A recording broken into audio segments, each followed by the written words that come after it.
distinguo, c'est-à-dire qu'il y a les idéaux présidentiels, le président de la République, il y a les idéaux du parti, à partir du discours fondateur de 1985 à Bamenda, le discours fondateur du président national du RDPC, et il y a maintenant la praxis, qui est également un autre discours.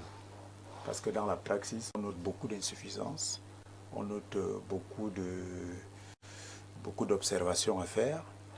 Alors, je me retrouve donc au milieu de ces trois discours pour faire une conciliation.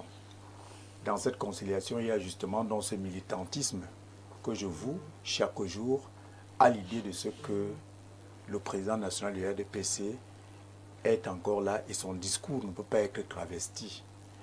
C'est pour cela que vous me permettiez donc de saluer le vice-premier ministre, son excellence Jean Kouete, également le ministre Jules Doré-Ndongo, qui a un travail de fond dans le département de l'océan. Ils font un effort pour que le discours du chef de l'État ne soit pas travesti. Ils font un effort, vous savez, quand on parle de Paris, quand je vous cite ces gens, le ministre Jules Doré-Ndongo par exemple, dans son ipséité, c'est un bosseur, un travailleur, un homme qui ne dort presque pas. Et qui travaille. Il a réussi à sécuriser les forêts du Cameroun. Bon, il a trouvé un passif. Et je ne pense pas qu'en Moi, je ne parle pas du passif. Hein. Je dis qu'il a trouvé un passif. Lui-même n'est pas là depuis 2 ans. Oui, mais je vous dis déjà qu'il a trouvé un passif. Et en tant que dirigeant, quand vous trouvez un passif, il faut d'abord commencer par lever le passif. Et ensuite commencer à travailler. Il y a eu beaucoup d'avancées. Notre forêt continue à être sauvagement exploitée. Hein. On n'est pas très loin du trafic de l'or. Non, ce n'est pas la même chose. Je crois que les choses se sont normalisées de manière tout à fait efficiente. Moi, je crois plutôt que vous avez normalisé l'écart. Non, on n'a pas normalisé l'écart.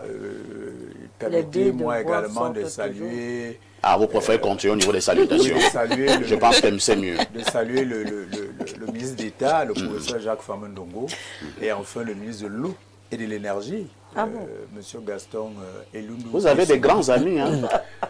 Ce sont mes patrons à divers niveaux, au plan professionnel, au plan également politique. Ce sont mes patrons. Alors vous savez, il faut toujours faire allégeance aux patrons. Ah, c'est un peu d'atalakou. Non, ce n'est pas de l'atalakou, c'est en réalité la confirmation de ce qu'on est encore dans ce qu'on appelle la responsabilité pyramidale d'une société. C'est-à-dire qu'on avoue on se situe encore à un certain niveau et qu'on a des chefs donc c'est très important de le faire. On a fini avec les salutations. Si vous voulez bien, on a fini avec les salutations. Bon, je ne vous lâche pas. Hein. Oui, je vous suggère humblement de prendre aussi la parole pour coller votre commentaire à cette actualité au Cameroun. Le président de la République, son Excellence Paul Biya, vient donc d'ordonner une enquête au sujet de ce que l'on appelle le trafic de l'or dans notre pays. Vous êtes au courant quand même de ce scandale qui a éclaté il y a 2 à 3 mois. Le président demande de voir clair. La traque des acteurs est probablement lancée. Est-ce qu'on aura quelque chose à se mettre sous la dent? Première question. Deuxième question, avez-vous l'impression que le trafic de l'or au Cameroun est un véritable scandale qui fait perdre des centaines de milliards au Cameroun chaque année? Oui, je pense que les questions des minéraux dans le monde entier, en Afrique en général, vous savez que c'est une question qui a créé qui a causé beaucoup de tort dans d'autres pays. Ouais. Vous connaissez très bien l'histoire de la RCA, vous connaissez l'histoire même du Congo. Vous avez d'autres pays aujourd'hui qui subissent des pressions extérieures du fait de leur richesse. Tout à fait. Naturelle. Alors, ce sont donc des ressources à la fois rares mais stratégiques. Et ça fait que la méthode Biya a été une méthode de non-exposition du Cameroun à des attaques extérieures. Parce que vous savez, lorsque vous avez ces richesses-là, vous êtes comme le miel. Et les abeilles vous rôdent autour. Il suffit juste qu'on ouvre le miel pour que les abeilles viennent. Et ça a créé toutes les déstabilisations que vous connaissez. Alors, dans cette méthode Biya, il y a eu également une progression vers l'acquisition de la souveraineté totale de notre pays. Vous savez qu'en 82, nous ne sommes pas déjà sortis stratégiquement de la souveraineté, de la maîtrise de nos ressources. Tout à fait. Et le président Biya, en bon stratège et en sage, a permis à ce que progressivement que nous allions vers la souveraineté totale, c'est-à-dire vers l'indépendance totale du contrôle de notre territoire, y compris les ressources naturelles.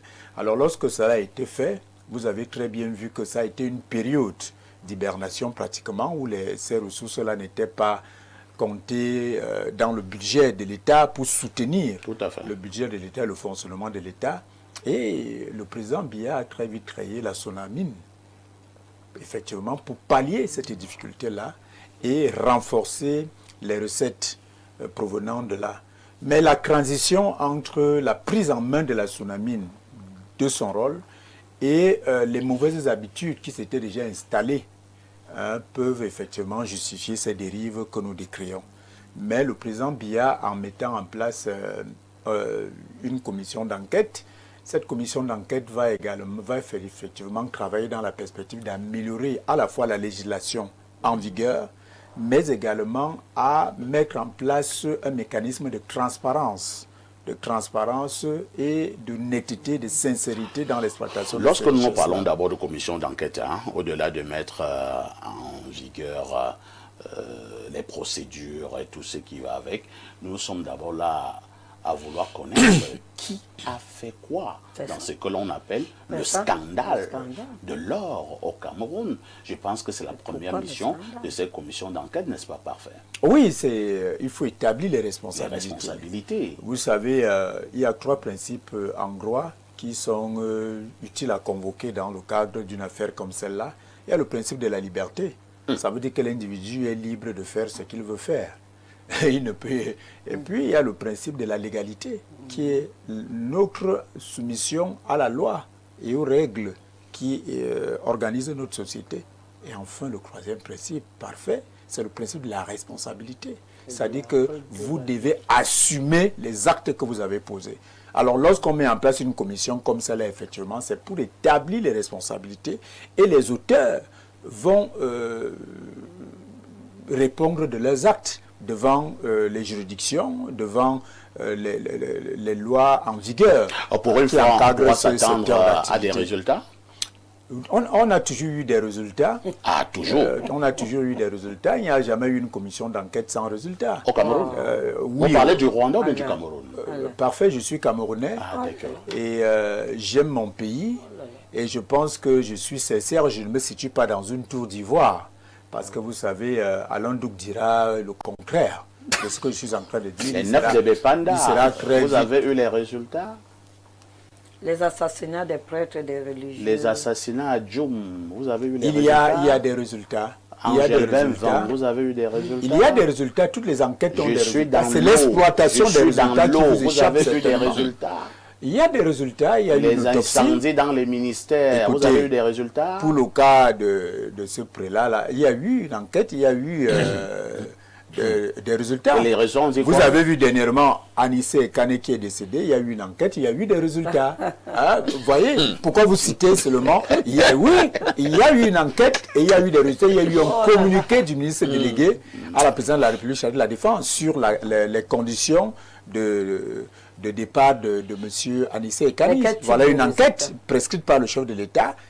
Dans nous connaissons les résultats. Si on a 2 résultats, on dira c'est bon. Non, même pour le prêtre qui est... vous allez... Je suis dans l'eau. Oui, si vous permettez l'expression, je suis dans l'eau. Il y a eu effectivement... On a dit qu'il l'avait tué. Il est mort d'une mort naturelle. Mort naturelle. Et vous tombez dans l'eau. Mais bien sûr, c'est seulement naturel. Il y a eu ces problèmes-là.